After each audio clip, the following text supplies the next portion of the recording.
Hello everyone, welcome back to my YouTube channel Unfolded Maths। मैं हूं अंजू और आज हम पढ़ने वाले हैं 10th क्लास का चैप्टर 3। इसके चैप्टर फर्स्ट और चैप्टर सेकंड कंप्लीट कर चुके हैं और आज हम स्टार्ट करने वाले हैं चैप्टर 3 और चैप्टर 3 का नाम है pair of linear equations in two variables. यानी कि हमने जो इक्वेशन के बारे में पढ़ा था, अब उस इक्वेशन की डेप्थ में जाने का, उसकी डेप्थ में घुसने का टाइम हो चुका है। यानी कि इसमें हमें बोला गया है इक्वेशंस इन टू वेरिएबल्स, मतलब दो वेरिएबल्स और इक्वेशन भी दो। क्यों? क्योंकि पेयर ऑफ लीनियर इक्वेशन है। अब जो वेरिएबल भी दो हैं और इक्वेशन भी दो हैं। सुनने में तो लग रहा है कि इक्वेशंस का जोड़ी नंबर 1 शो शुरू हो रहा है। अब हम स्टार्ट करते हैं हमारा चैप्टर नंबर 3, जिसमें हमें दो लीनियर इक्वेशंस का पेयर दिया जाएगा, जो कि दोनों की दोनों इक्वेशंस होंगी हमारी दो अलग अलग वेरिएबल्स में। हमने लास्ट चैप्टर सेकंड पढ़ा था, जिसमें हमने पॉलिनोमियल्स देखे थे। वहाँ दो जो इक्वेशन थी वो बेचारी अकेली अकेली घूम रही थी। अब क्या हुआ, अब यहाँ पर उसे मिल गए हैं अपने दोस्त। वहाँ पर दोस्त वो इक्वेशंस ऐसे घूम रही थी जैसे कि बिना दोस्त के हैं, तो वो अधूरी अधूरी लग रही थी। वैसे भी इक्वेशन यहाँ अकेली नहीं मिलेगी, यहाँ पे इक्वेशन अपनी दोस्त के साथ मिलेगी। तो हम एक स्टोरी के मेथड से आपको ये बताएंगे कि आपकी जो दो इक्वेशंस हैं वो किस तरीके से बनेंगी। अब वो दो इक्वेशन हमें दी कैसे हुई हैं। हमने देखा कि हम दो दोस्त बैठे बात कर रहे हैं। पहला दोस्त बोला हमारी उम्र का जो जोड़ बनता है वो 10 बनता है, यानी कि अगर हम दोनों की एज को हम ऐड कर दें तो 10 आएगा। सेकंड फ्रेंड कहता है कि अरे अगर हमारी एज का हम डिफरेंस निकालें तो वो 2 आएगा। अब उन दोनों ने अपना अपना लॉजिक तो दे दिया, लेकिन उन दोनों को नहीं पता कि एक दूसरे को वो कैसे बताएं कि हमारी एज कितनी है। तो हमने क्या किया, हमने उन दोनों की एज को मान लिया, जैसा कि मैथ में हम हमेशा ही मान के चलते हैं x एंड y। हमने माना फर्स्ट जो फ्रेंड है उसकी एज होगी x और सेकंड जो फ्रेंड है उसकी एज हमने मान ली y। अब क्या हुआ, उन्होंने कहा था कि फर्स्ट फ्रेंड ने कहा था कि हम दोनों की एज का जो ऐड करें अगर हम उसको तो वो 10 आता है। तो उन्होंने क्या किया, यहाँ से x और y दोनों को ऐड कर दिया। दोनों की एज को ऐड करने पर आ गया ना हमारा 10। अब क्या हुआ, सेकंड फ्रेंड बोला बट हमारी एज का जो डिफरेंस है वो तो 2 आ रहा है, तो अब उसके लिए भी हमें कुछ ना कुछ चाहिए। तो हमने क्या किया, उन दोनों की एज का जो डिफरेंस है वो 2 निकाल दिया। अब हमारे पास ये होगी इक्वेशन 1 और ये होगी इक्वेशन 2। तो इस तरीके से हमारे पास दो इक्वेशंस होंगी और एज़ यूजुअल हमें पता है कि हमारे पास x और y जो होते हैं वो वेरिएबल होते हैं।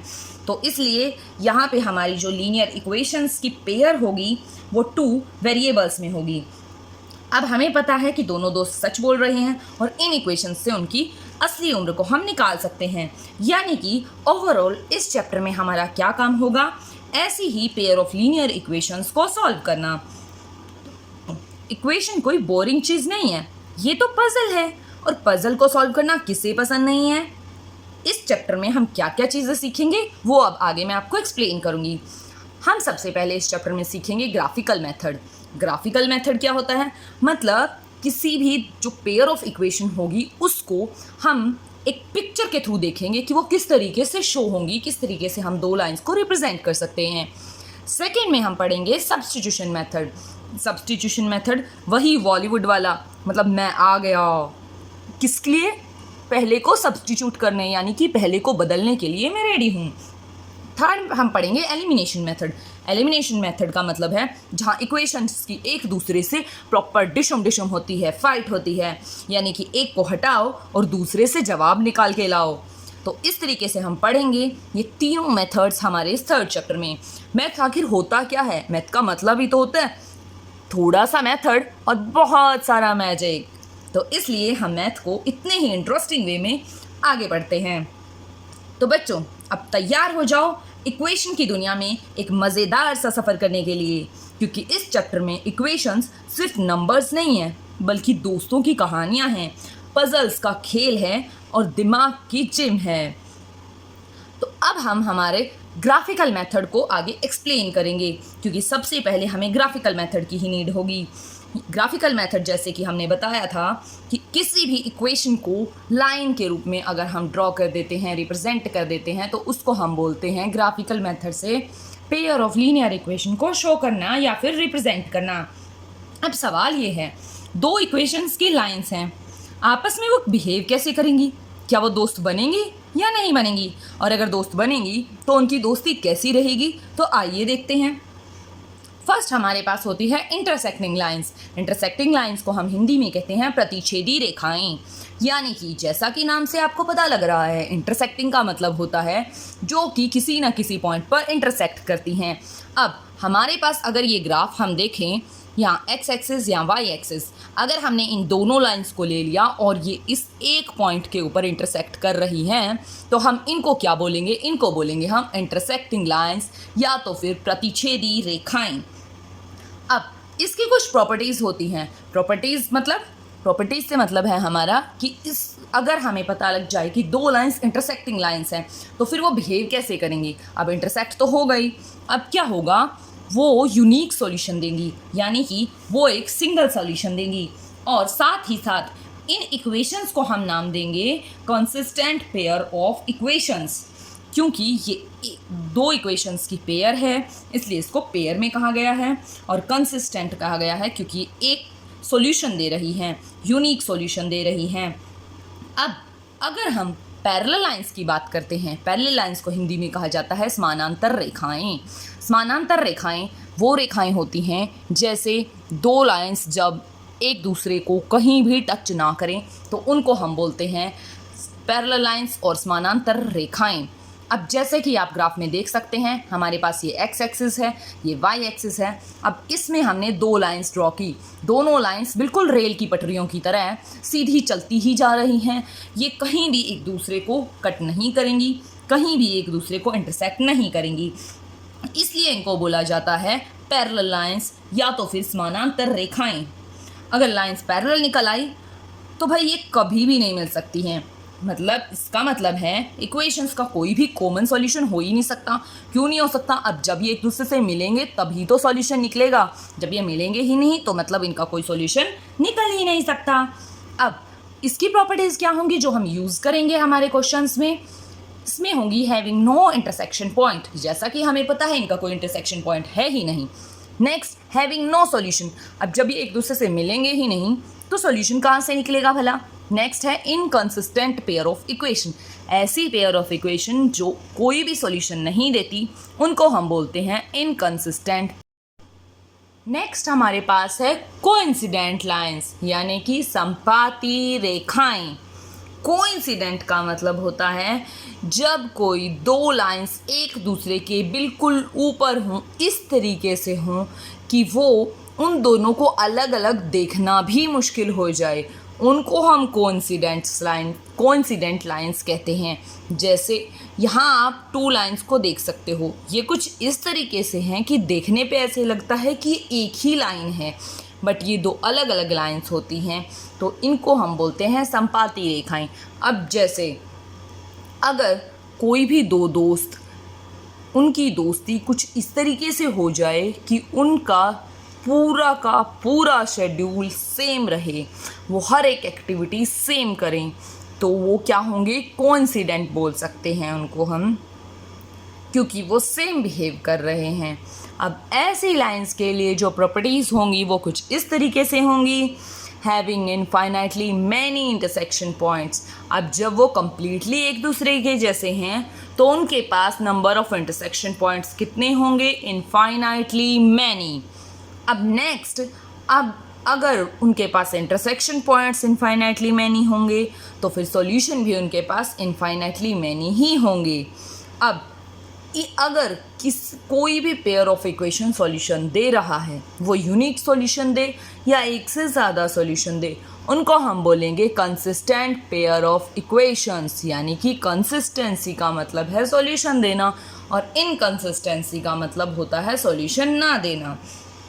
अब इसको अगर हम एक स्टोरी के मेथड से पढ़ें, अगर आप ऐसा सोचो कि इंटरसेक्टिंग लाइन जो होती हैं, दो दोस्त आए, वो एक कैफ़े में मिले और वो डेली उन्होंने अपना एक ही अड्डा बना रखा है कि वो उस कैफ़े में ही मिलेंगे। तो वो एक ही पॉइंट पर मिल रहे हैं, दैट मीन्स हम बोल सकते हैं इंटरसेक्टिंग लाइंस। लेकिन अगर दो दोस्त ऐसे हों जो हर जगह बिल्कुल साथ साथ ही घूमते हैं, तो ऐसी लाइंस को हम बोल सकते हैं कोइंसिडेंट लाइंस, यानी कि संपाती रेखाएं।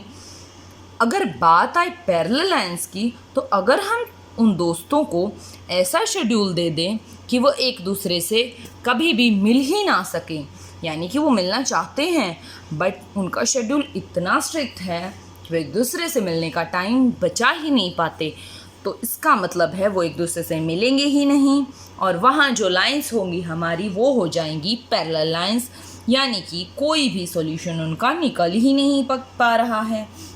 अब इससे आगे हमें नंबर ऑफ सॉल्यूशन चेक करने के लिए कोफिशिएंट्स भी दिए गए होते हैं, जैसे कि हम अगर लाइंस ड्रॉ किए बिना उन लाइंस का सॉल्यूशन चेक करना चाहें, कि हम इनका सॉल्यूशन बिना ग्राफ बनाए चेक करना चाहते हैं, तो आप हमें ये बताएं कि हम इसको चेक कैसे कर सकते हैं। जैसे हमने दो इक्वेशंस मान ली टू वेरिएबल्स में, a1x plus b1y plus c1, यहाँ c1 कांस्टेंट है, b1 जो है वो y का कोफिशिएंट्स है और x का कोफिशिएंट जो है वो a1 है। सिमिलरली यहाँ x का कोफिशिएंट a2 है, y का कोफिशिएंट b2 है और c2 यहाँ पे कांस्टेंट टर्म है। अब ये कोफिशिएंट्स क्या होते हैं, इसके बारे में हम चैप्टर 2 की वीडियो में, जो पॉलिनोमियल की वीडियो है, उसमें बहुत ही डिटेल से पढ़ चुके हैं, तो आप वहाँ से इसको चेक कर सकते हैं।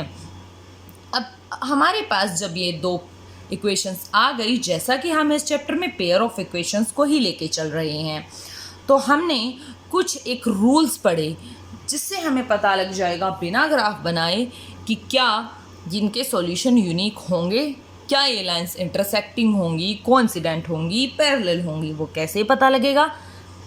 अगर a1 और a2 इन दोनों की रेशो b1 बाई b2 की रेशो के नॉट इक्वल आ जाए, यानी कि ये जो टर्म है और ये टर्म है, इनकी रेशो और इनकी रेशो अगर इक्वल नहीं है, दैट मीन्स वो इंटरसेक्टिंग लाइंस होंगी, यानी कि उनका एक यूनिक सॉल्यूशन होगा। क्यों? क्योंकि जब ये कहीं भी एक दूसरे से मैनेज कर ही नहीं रही हैं, जैसे अगर हम मान लें कि 2x प्लस 3y और 3x प्लस 2y, अब हमें पता है 2/3 और 3/2 कभी भी एक दूसरे से रेशो सेम नहीं कर सकते हैं, इसका मतलब वो इंटरसेक्टिंग लाइंस होंगी, उनका एक यूनिक सॉल्यूशन होगा। और हमें पता है अगर यूनिक सॉल्यूशन होगा तो उस पेयर ऑफ इक्वेशंस को हम बोलते हैं कंसिस्टेंट पेयर ऑफ इक्वेशंस।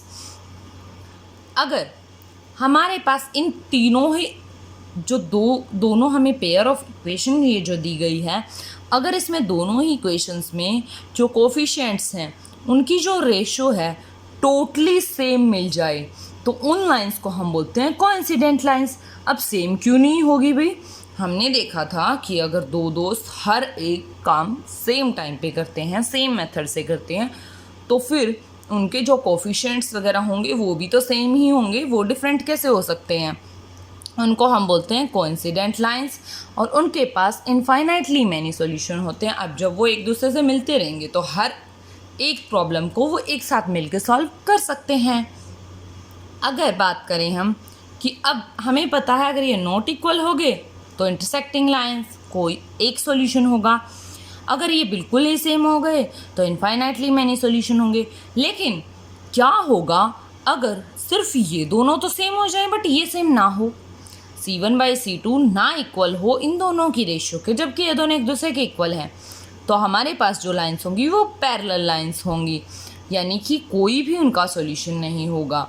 जो कांस्टेंट टर्म होगी सिर्फ वो अलग होगी, क्योंकि लाइन की इक्वेशन अगर दो पैरेलल लाइंस की हम चेक करें तो उनमें सिर्फ कांस्टेंट का डिफरेंस होता है और बाकी जो कोफिशिएंट्स होते हैं वो हमेशा ही सेम रहते हैं, या तो फिर वो उनकी रेशियो सेम रहती है। जैसे अगर हम बोलें 2x प्लस 3y एंड साथ ही साथ हम बोलें 4x plus 6y equal to 2 equal to 3, तो यहाँ पे हम जो रेशियो लेंगे 2/4 इक्वल टू 3/6, तो हमारी जो रेशियो होगी वो हो जाएगी 1/2। दोनों की ही रेशियो सेम होगी, बट ये जो 2/3 है 1/2 के कभी भी इक्वल नहीं होगा, तो इसको हम बोलेंगे पैरेलल लाइंस, यानी कि नो सॉल्यूशन।